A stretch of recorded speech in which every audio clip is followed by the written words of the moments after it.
आजचा आपला जो टॉपिक आहे, आपण नेटवर्क थेरम पाहत होतो. नेटवर्क थेरममध्ये आपल्याला आता पाहायचं आहे थेविनिन थेरम. थेवेनिन्स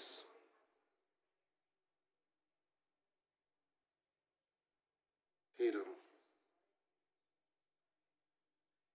हे जे थेविनिन्स थेरम आहे त्याचं स्टेटमेंट पहा. स्टेटमेंट जे आहे ते या पद्धतीने आहे.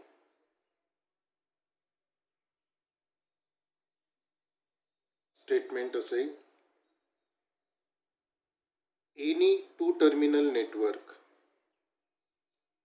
Any two terminal network containing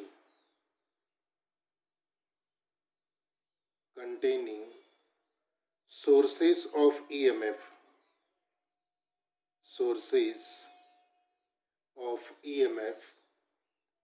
and resistances. Any two terminal network containing sources of EMF and resistances can be replaced by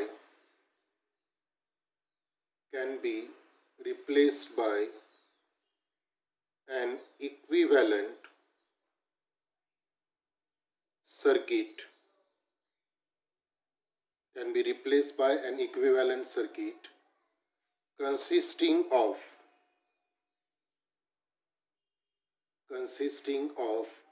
voltage source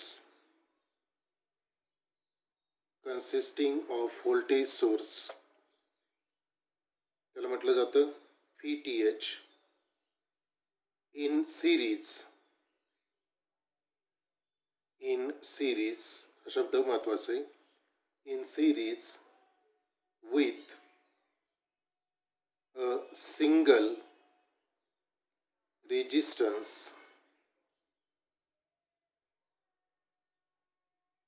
RTH.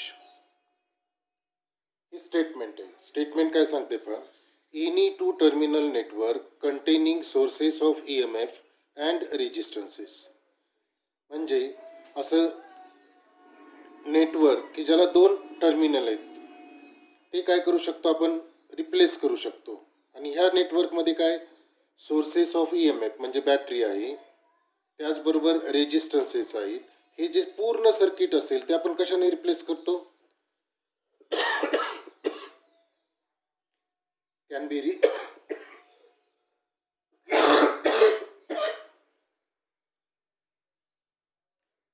can be replaced by an equivalent circuit consisting, म्हणजे हे जे पूर्ण network असेल ते आपण replace करू शकतो अशा एका सर्किटनी, की त्या सर्किटमध्ये काय असेल, consisting of a voltage source, म्हणजे एक व्होल्टेज सोर्स असेल आणि त्याला काय म्हणतो आपण VTH, आणि एक सिंगल रेजिस्टन्स असेल. म्हणजे किती मोठं सर्किट असेल ते तुम्ही काय करू शकता, एक सिंगल व्होल्टेज सोर्स आणि एक सिंगल रेजिस्टन्स यांनी रिप्लेस करू शकता. पण हे कसे पाहिजेत, एकमेकाला सिरीजमध्ये पाहिजे. तर हे जे आहे ते थेविनिन्स थेरम. आता हे डायग्रामच्या साहाय्याने जर दाखवायचं झालं तर आपण असं दाखवू शकतो, हे नेटवर्क आहे, हे जे आहे ते नेटवर्क आहे. त्याचे आउटपुट टर्मिनल दोन आहेत. आपण आता पाहिलं की it is a two terminal network. तर हे जे नेटवर्क असेल, this network can be replace by, हे कशाने आपण रिप्लेस करू शकतो, by a voltage source VTH in series with a single resistance RTH. म्हणजेच हे जे सर्किट असेल ते आपण रिप्लेस करू शकतो एक सिंगल सप्लाय, हे आउटपुट टर्मिनल्स राहतील A आणि B तसेच राहतील, पण हे पूर्ण नेटवर्क हे रिप्लेस करू शकतो एक व्होल्टेज सोर्स VTH, किंवा त्याला दुसरा शब्द आपण असं वापरतो P इक्विव्हॅलंट. आणि हा कशाने रिप्लेस केला जातो, त्याला सिरीजमध्ये काय असणार आहे, एक रेजिस्टन्स असेल, त्याला म्हटलं जातं RTH, किंवा दुसरा शब्द आहे R equivalent. So any linear network, any two-terminal linear network can be replaced by a single voltage source VTH in series with a single resistance RTH. तर हे जे आहे ते थेविनिन्स थेरम आहे. हे कशासाठी वापरलं जातं? तर जनरली हे व्होल्टेज ज्या वेळेला सोर्सेस असतील, म्हणजे व्होल्टेजची इक्वेशन ज्यावेळेस आपण पाहणार आहोत त्यावेळेला काय केलं जातं, ही थेरम वापरलं जातं. आता याचं जे प्रूफ आहे ते प्रूफ तसं तुमच्या सिलेबसमध्ये नाही. तुम्हाला काय करायचं की हे थेरम वापरून काही प्रॉब्लेम्स आपल्याला सॉल्व्ह करायचे आणि हेच प्रॉब्लेम परीक्षेमध्ये विचारले जातात. अशा कशा पद्धतीनं हे थेरम यूज केलं जातं तर ते पहा. आपण त्याच्यासाठी काय करू, एक प्रॉब्लेम घेऊ. नेटवर्क थेरममध्ये काय केलं जातं, थेरम त्याचं स्टेटमेंट, त्याची ही डायग्रॅम आणि त्याच्यानंतरचा प्रॉब्लेम हे महत्त्वाचं आहे दोन्ही ह्याच्यामध्ये. पुढचे जे आपण पाहणार आहे आणखी एक थेरम आहे नॉर्टन थेरम म्हणून, ते पहिला प्रॉब्लेम आहे. आता या प्रॉब्लेममध्ये हा जो प्रॉब्लेम असेल तो पहिल्यांदा मी लिहून घेतो म्हणजे मग लक्षात येईल.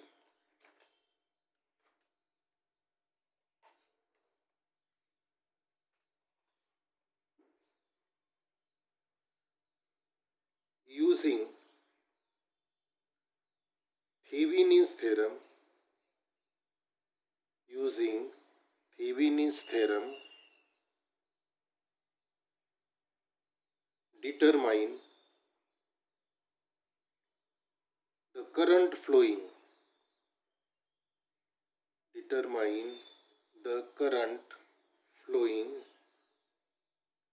through RL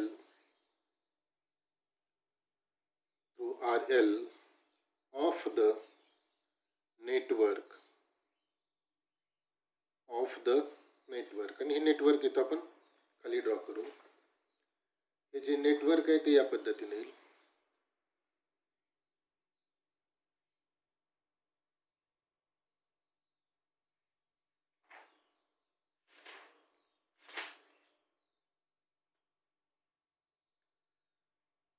इथं बॅटरी दाखवलेली, हे नेटवर्क मी पहिल्यांदा ड्रॉ करतो. इथं हा रेजिस्टन्स, हा परत दुसरा रेजिस्टन्स येईल. हे जे डॉट आहेत ते काय दाखवतात की कनेक्शन्स दाखवतात. आउटपुट टर्मिनल दाखवायचं आणि इथं आपल्याला लोड रेजिस्टर दाखवायचं. हे आउटपुट टर्मिनल येतील AB, हा येईल लोड रेजिस्टर. हा जो आहे तो R1 घेऊ. R1 आहे 3 ओहमचा. R2 जो असेल तो येईल 6 ओहमचा. हा जो असेल R3 हा दिलेला आहे 4 ओहमचा. आणि हे जे बॅटरी आहे ते दिलेले 36 व्होल्टची. अशा पद्धतीनं हे प्रॉब्लेम आपल्याला सोडवायचं आहे. आता पहा कशा पद्धतीनं सोडवायचं, याचं सोल्युशन.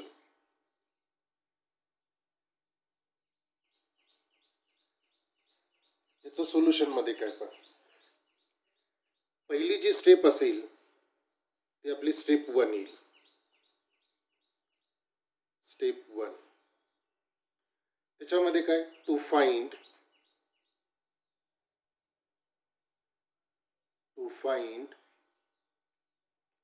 VTH, किंवा त्याला आपण दुसरा शब्द वापरलाय V इक्विव्हॅलंट. आता हे VTH आणि V इक्विव्हॅलंट म्हणजे काय तर पहा, हा जो VTH असेल थेविनिन व्होल्टेज सोर्स तो काय असतो पहा. VTH is equal to, it is the open circuit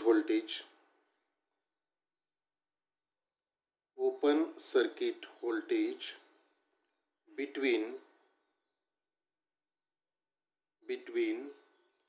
output terminal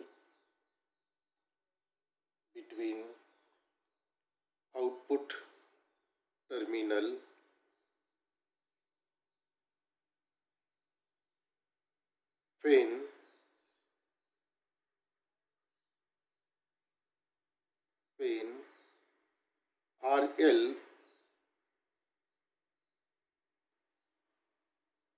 is removed. म्हणजे लोड रिमूव्ह करायचा. म्हणजे इथं ही जी डायग्राम असेल, ह्या डायग्राममध्ये हा जो लोड असेल हा काय करायचा, काढून टाकायचा, हा रिमूव्ह करायचा. आणि इथं काय करायचं, व्होल्टमीटर लावायचं. आणि व्होल्टमीटर लावून हे जे व्होल्टेज मोजाल ते कोणतं असेल, तुमचं VTH असेल.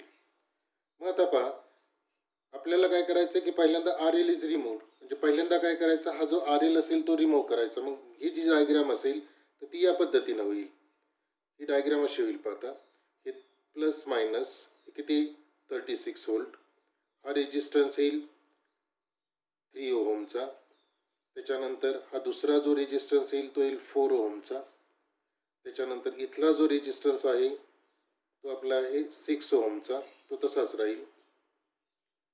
आणि इथं हे जे टर्मिनल असेल ए आणि बी, इथला हा जो लोड होता मगाचा तो आपण काय केलाय, रिमूव्ह केलेला आहे. मग आता लोड रिमूव्ह केल्यानंतर ह्याच्या अक्रॉसचं जे व्होल्टेज असतं त्याला म्हणतात VTH.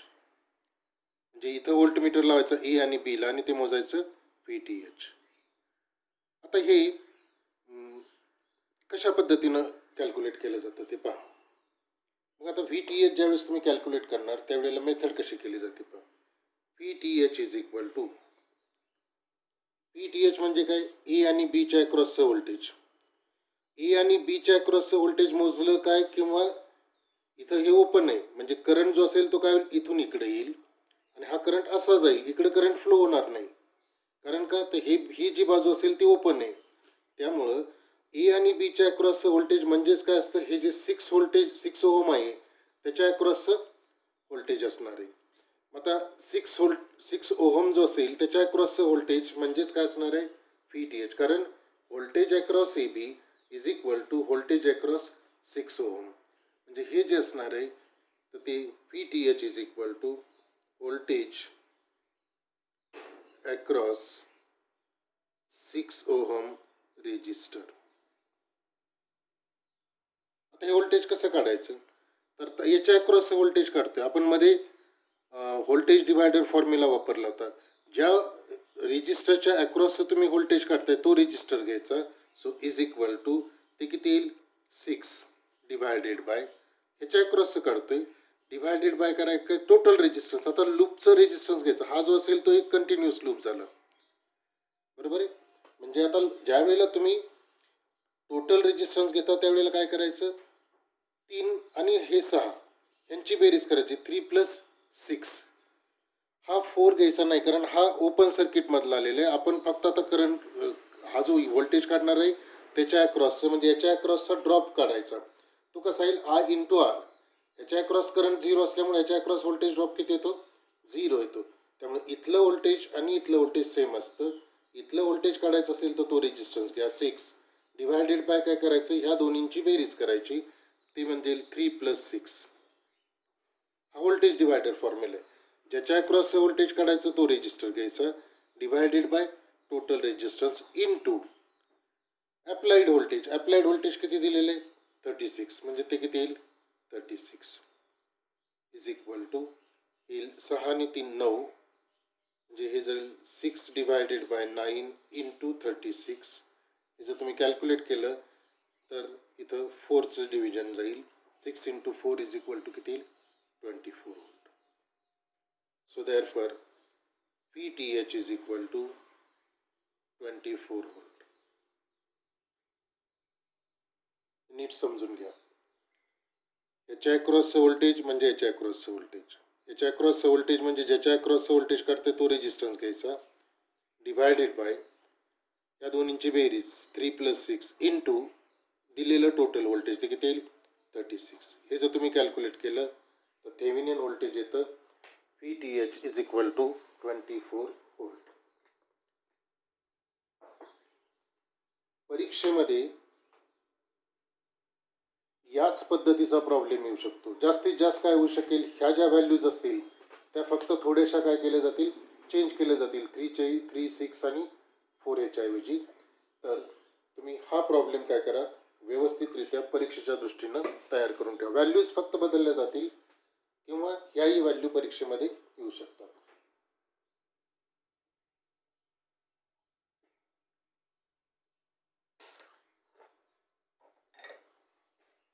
आता याच्यानंतर पहिल्या स्टेपमध्ये आपण काय केलं, स्टेप वनमध्ये काय केलं, VTH केलं. कारण आपल्याला काय करायचं आहे, हा जो आपलं थेरम होतं, हे जे नेटवर्क असेल ते काय करतो आपण रिप्लेस करतो VTH, म्हणजे ही व्हॅल्यू काढली. आता आपल्याला काय करायचं आहे, ही व्हॅल्यू काढायची. तर हे जे RTH असेल ते या पद्धतीने, ते कसं काढायचं का,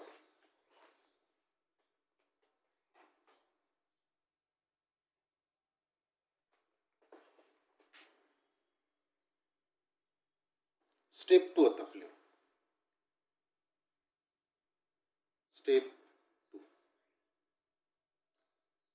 स्टेप 2 मध्ये काय करतो आपण, डायग्राम परत रिपीट करायची. आता स्टेप 2 मध्ये टू फाइंड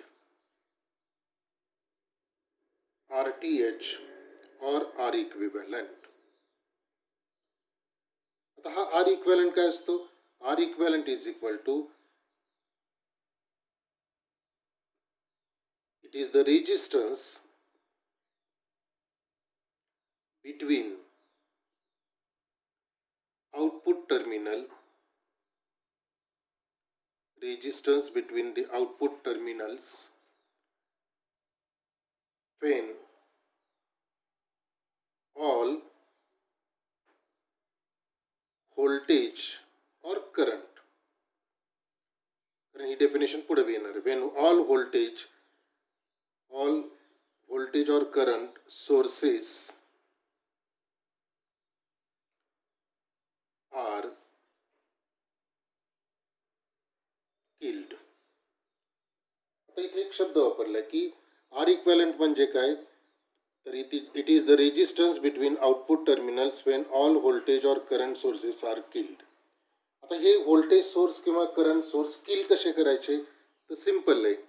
व्होल्टेज सोर्स जो असेल तो जर किल करायचा असेल तर तो शॉर्ट करायचा, आणि करंट सोर्स जर किल करायचा असेल किंवा त्याचा इफेक्ट जर रिमूव्ह करायचा असेल तर तो काय करायचा, ओपन करायचा. म्हणजे ते टर्मिनल ओपन करायचे. करंट सोर्स काय होतो, किल होतो. आणि व्होल्टेज सोर्स जर तुम्हाला किल करायचं असेल तर ते दोन टर्मिनल्स काय करायचे, शॉर्ट करायचे. आणि मग त्यावेळचा जो रेजिस्टन्स असेल तो रेजिस्टन्स असेल R इक्विव्हॅलंट. मग पुन्हा एकदा डायग्राम रिपीट करावी लागेल. ती डायग्राम पुन्हा मी इथं काढतो. हा आपला व्होल्टेज सोर्स होता. नंतर या ठिकाणी हा दुसरा रेजिस्टन्स, हे टर्मिनल्स A आणि B, बरोबर आहे. आता हे जे होते हा किती ओमचा आहे, 3 ओम, 4 ओम आणि हे 6 ओम. आता R इक्विव्हॅलंट म्हणजे काय, तर या दोन टर्मिनल मधला रेजिस्टन्स हा आपल्याला RTH किंवा R इक्विव्हॅलंट म्हणून काय करायचं आहे, घ्यायचं आहे. पण त्यावेळेला एक वाक्य वापरलं आहे की इथं व्होल्टेज सोर्स काय करायचे, शॉर्ट करायचे. म्हणजे आता हा व्होल्टेज सोर्स आहे, तर हा जो व्होल्टेज सोर्स असेल हा काय करा, शॉर्ट करा. हा आपल्याला आता काय करावं लागेल, शॉर्ट करावं लागेल. शॉर्ट याचा अर्थ काय, हे दोन टर्मिनल काय करायचे, एकत्र जोडायचे. मग हे जर दोन टर्मिनल एकत्र जोडले तर ती डायग्राम कशी येईल पहा. ती डायग्राम, हे आपल्याला शॉर्ट करायचं. हे शॉर्ट म्हणजे दोन टर्मिनल काय करायचे, एकत्र करायचे. ते जर एकत्र केले तर हे या पद्धतीने येईल. हे झालं शॉर्ट. नंतर हा रेजिस्टन्स तसाच राहील 3 ओहम. हा जो रेजिस्टन्स असेल तो 6 ओहम तसाच राहील. त्याच्यानंतर हा जो आहे तो आहे 4 ओहम, हा तसाच राहील. हे टर्मिनल A आणि B. इथला रेजिस्टन्स काय येईल, R इक्विव्हॅलंट येईल. आता ह्या इक्वेशन्स मध्ये कसे आहेत पहा.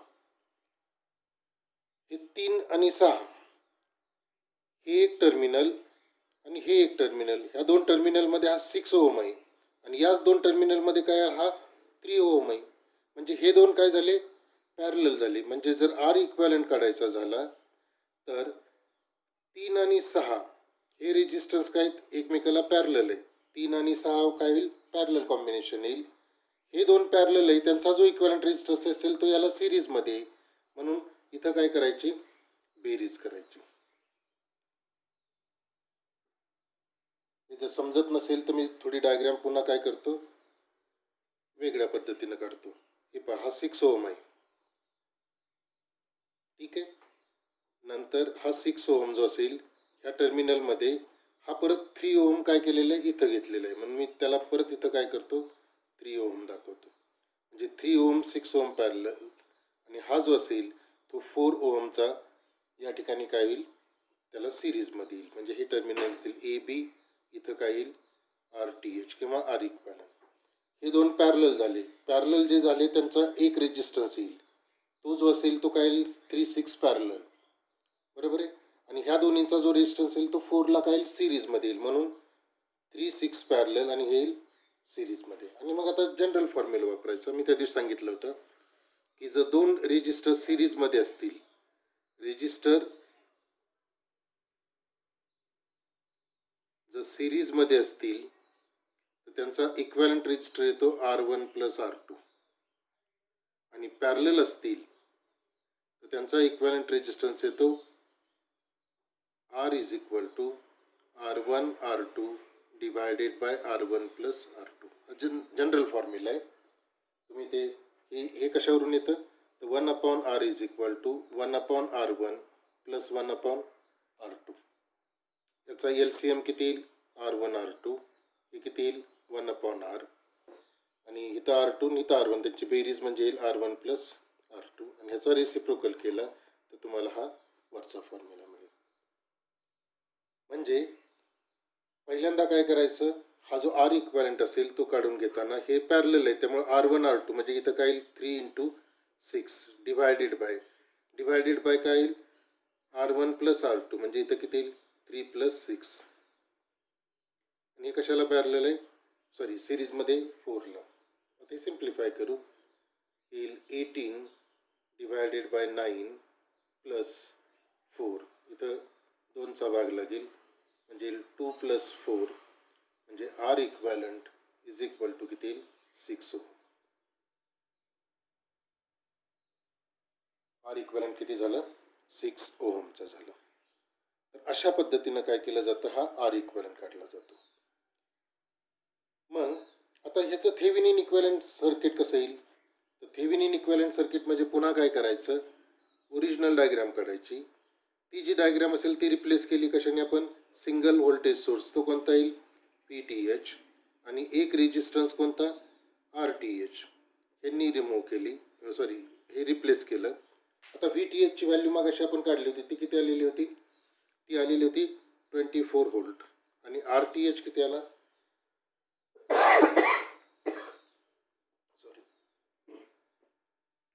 RTH किती 6 ओहम.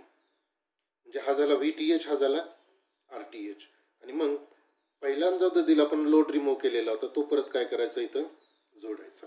हे टर्मिनल कोणते येतील AB आणि हा जो लोड आहे तो कितीचा आहे 8 ओहमचा आहे. तर हे झालं Thevenin equivalent circuit. Thevenin equivalent circuit म्हणजे आपण काय केलं की पूर्ण नेटवर्क रिप्लेस केलं, एक सिंगल व्होल्टेज सोर्स आणि एक रेजिस्टन्स, हे दोन कसे आहेत सिरीजमध्ये आणि त्याला हा RL दाखवलेला आहे. आता प्रॉब्लेममध्ये मात्र त्यांनी काय विचारले, प्रॉब्लेममध्ये विचारलेलं आहे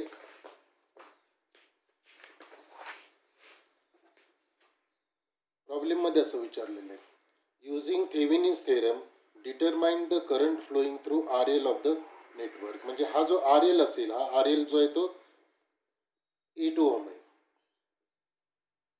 त्या 8 ओहम मधनं किती करंट फ्लो होतो तो आपल्याला आता कॅल्क्युलेट करायचा.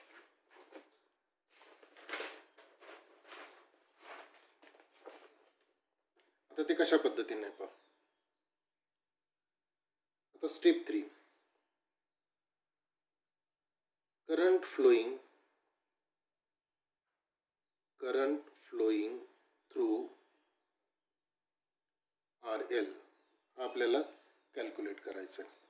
पहिल्यांदा डायग्राम काढू आपण. इक्विव्हॅलंट सर्किट कोणतं आहे PTH, हे प्लस मायनस, त्याला सिरीजमध्ये काय घेतलेलं आहे आपण RTH घेतला किंवा R इक्विव्हॅलंट, कुठलाही शब्द वापरला तरी चालेल पण दोन्ही एकसारखे पाहिजेत. आणि इथं आपण काय घेतलेलं आहे हा RL घेतलेला आहे 8 ओहमचा. हे टर्मिनल आहे A, हे टर्मिनल आहे B. आता नुसतं थेविनिन इक्विव्हॅलंट विचारलं तर इथपर्यंतच करायचं.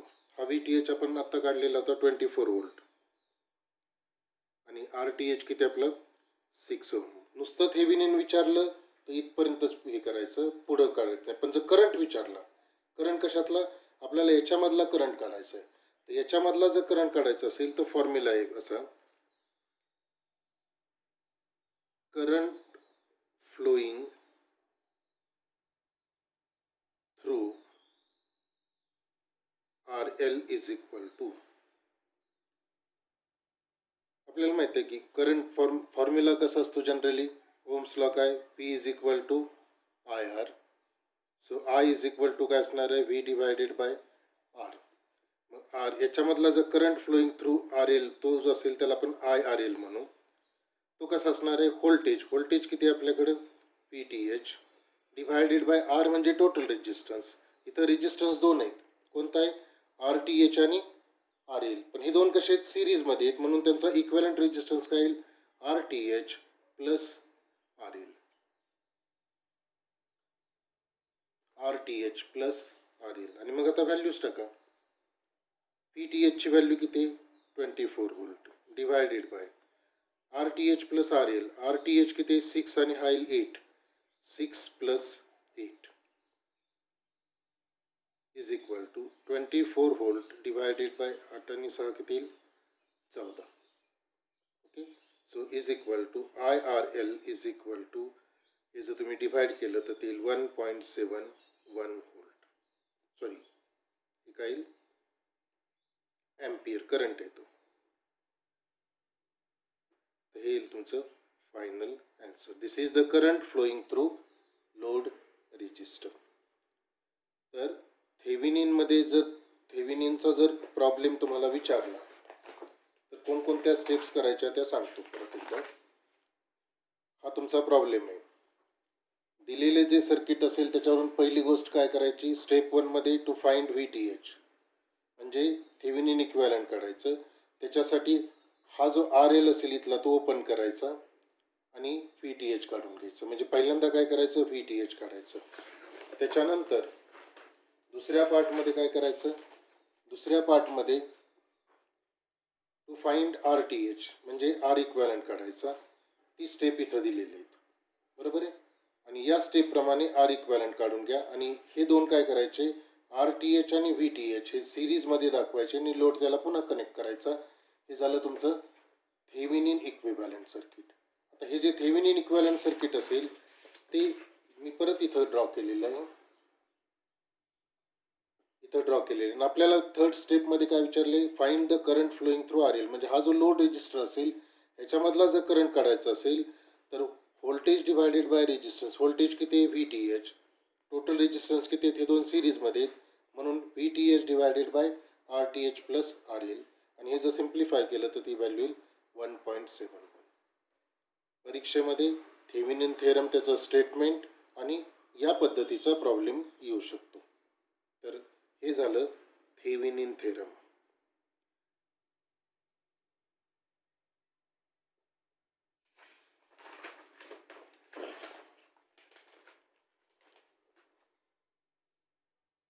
दुसरं जे थेरम आहे नॉर्टन थेरम ते आपण पुढच्या व्हिडिओमध्ये पाहू. नॉर्टन थेरम हे करंटसाठी वापरलं जातं. आत्ता आपण काय करतोय, आत्ता आपण व्होल्टेजशी रिलेटेड या ठिकाणी काय करतोय ॲनालिसिस करतोय आणि याच्यासाठी काय वापरलं जातं थेविनिन थेरम वापरलं जातं. तर आज आपण इथंच थांबू. याच्याबरोबरच मी काय करतो की याचे जे नोट्स आहे आत्ता मी तुम्हाला इथं जे लिहून दाखवलं तर त्या तुमच्या क्लासरूमवरती शेअर करतो आणि त्याचबरोबर तुमच्या ग्रुपवरती पोस्ट करतो. थँक्यू.